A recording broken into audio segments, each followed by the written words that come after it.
मेरे प्रिय बच्चों, कैसे हो तुम सब। तुमने मुझे याद किया और मैं तुम्हारे पास आ गया हूँ। आज का मेरा संदेश तुम्हारे लिए बहुत ही महत्वपूर्ण होने वाला है, क्योंकि आज तुम्हें तुम्हारे दुखों से मुक्ति का मार्ग बताने जा रहा हूँ। इसलिए मेरे संदेश को अंत तक अवश्य सुनना।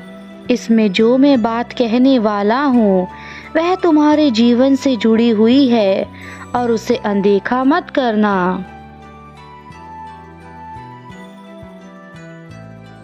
मैं देख रहा हूँ कि तुम बहुत ज़्यादा दुखी हो, तुम बहुत ज़्यादा परेशान हो।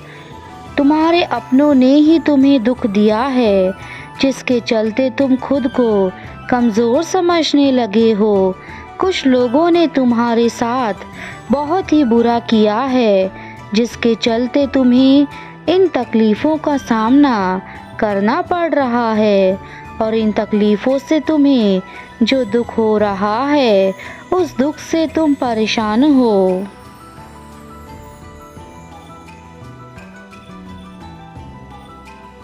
लोगों ने तुम्हें नीचा दिखाने की कोशिश की है। उन्होंने हमेशा ही तुम्हें गलत ठहराने की भी कोशिश की है, हमेशा ही तुम्हारे साथ बुरा किया है तथा जो भी कार्य करते हो उन सब में दखल दिया है। मैं सब कुछ देख रहा हूँ मेरे बच्चे, और मैं तुम्हारी परिस्थिति को भली भांति समझता हूँ।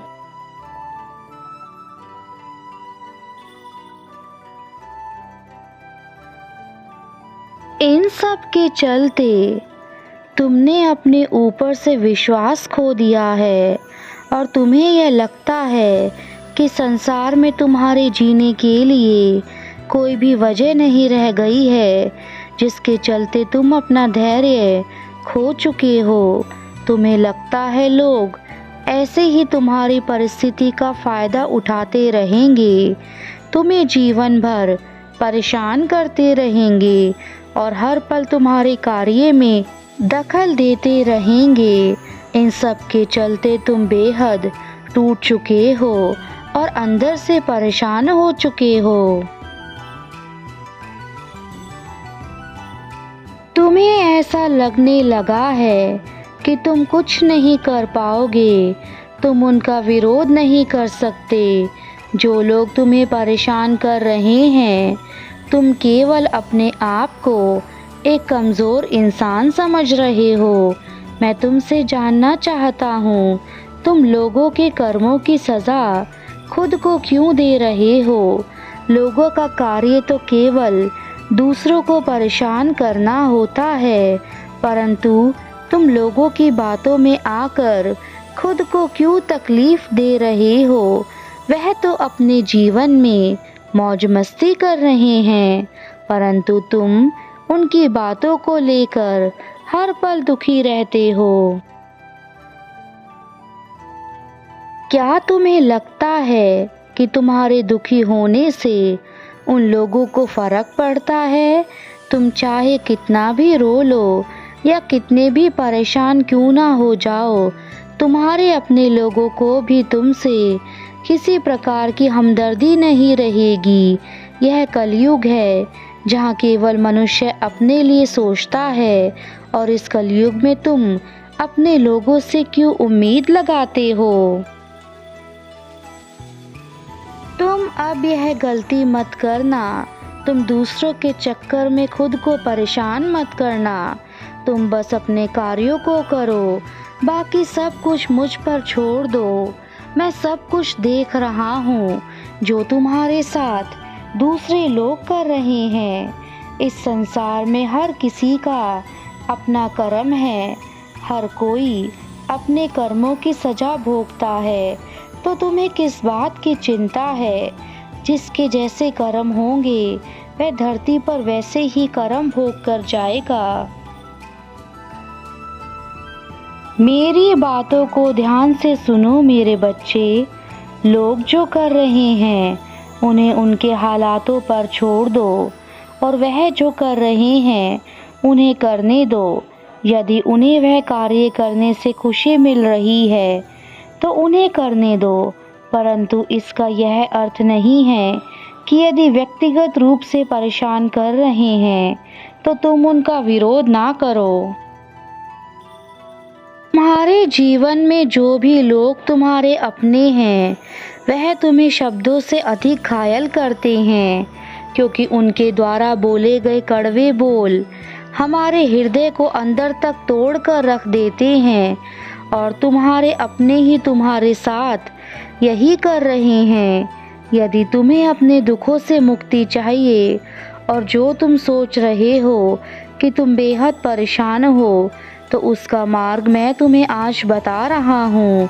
मेरे बताए गए मार्ग पर चलोगे तो तुम्हारे सारे दुख खुद ही समाप्त हो जाएंगे। तुम्हें किसी प्रकार का कोई दुख नहीं होगा, यह मेरा वादा है। तुम केवल अपने मन को शांत करके मेरी भक्ति करो तथा हर रोज़ मेरी भक्ति में ध्यान लगाओ। तुम्हारे सभी दुख जल्दी ही समाप्त हो जाएंगे। मैं जानता हूँ कि तुमने कभी किसी का बुरा नहीं किया, परंतु इस समय तुम्हें धैर्य रखना है और उसके चलते तुम किसी मनुष्य का बुरा करने की मत सोचना। यदि तुमने ऐसा सोचा तो तुम अपने अच्छे कर्मों को खराब कर लोगे और तुम्हें अपने कर्मों को खराब करने की कोई ज़रूरत नहीं है।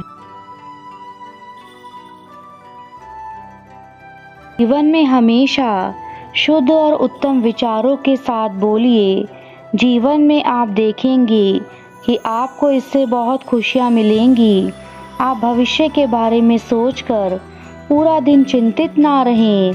आपका भविष्य उज्ज्वल ही होगा।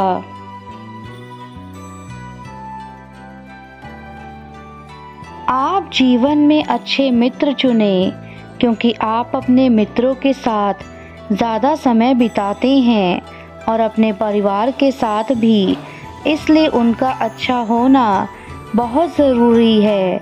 हमें ईश्वर का शुक्रिया अदा करना चाहिए कि उन्होंने हमें इतनी सुंदर काया देकर धरती पर भेजा है। हम इस जीवन में कैसे कर्म करते हैं, इसका फल हमें यही मिल जाता है।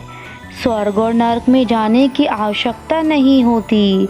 जिसने जैसे कर्म किए होते हैं उसको वह सब धरती पर ही भुगत कर जाने होते हैं। इसलिए आप जो भी कार्य करते हैं उन्हें सोच समझ कर कीजिए। आप किसी के साथ कैसा व्यवहार करते हैं, किसी के साथ कैसे बातचीत करते हैं, यह सब आपके कर्मों के कोश में संगठित होता है। आप जीवन में अच्छी शिक्षा ग्रहण कीजिए ताकि आप अपना और आने वाला कल दोनों अच्छा बना सकें। चाहे लड़का हो या लड़की, दोनों को शिक्षित करना अनिवार्य है, क्योंकि शिक्षित नारी ही आने वाले बच्चों को भी शिक्षा दे सकेगी। जैसा जिसके साथ व्यवहार करेंगे, बातचीत करेंगे, वैसे ही आपको जीवन में प्राप्त होगा। इसलिए हमेशा अपने मुख से अच्छी वाणी बोलो, हमेशा दूसरों की मदद करो। अगर आपको जीवन में कामयाबी हासिल करनी है तो अपने बीते कल को भुलाकर आने वाले दिन की शुरुआत करें। बुरे समय में शांत रहना चाहिए, संयम से, धैर्य से काम लेना चाहिए, क्योंकि कभी कभी हम बुरे समय में गलत निर्णय ले लेते हैं, जिससे हमारा आने वाला कल और भी खराब हो सकता है। अब तुम अपने बुरे कर्मों को सुधारो और अपने कार्यों को अच्छे से करो। मेरे जाने का समय आ चुका है मेरे बच्चों। मैं तुमसे फिर जल्दी मिलूँगा और तब तक तुम अपनी गलतियों को सुधार लो और अपना सुखमय जीवन व्यतीत करो। तुम्हारे पुराने रुके हुए छोटे बड़े काम बनने लगेंगे। तुम्हारे जीवन में जितने भी दुख के बादल छाए हैं वह सब हटने वाले हैं। मेरे बच्चे, जो तुमने अच्छाइयाँ की हैं अब तुम्हारे साथ वही अच्छाइयाँ अच्छा फल बनकर तुम्हें खुशियाँ देने वाली हैं। खुशियों का महकता हुआ झोंका तुम्हारे जीवन को बदल देगा, तुम्हारी पूरी ज़िंदगी को अपनी खुशबू से महका देगा और तुम और तुम्हारा परिवार सब उस खुशियों में खुश हो जाओगे।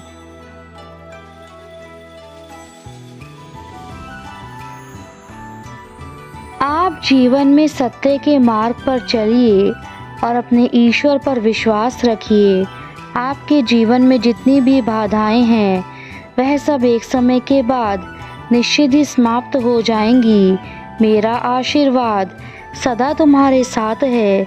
जीवन में आगे बढ़ो, खुश रहो, स्वस्थ रहो।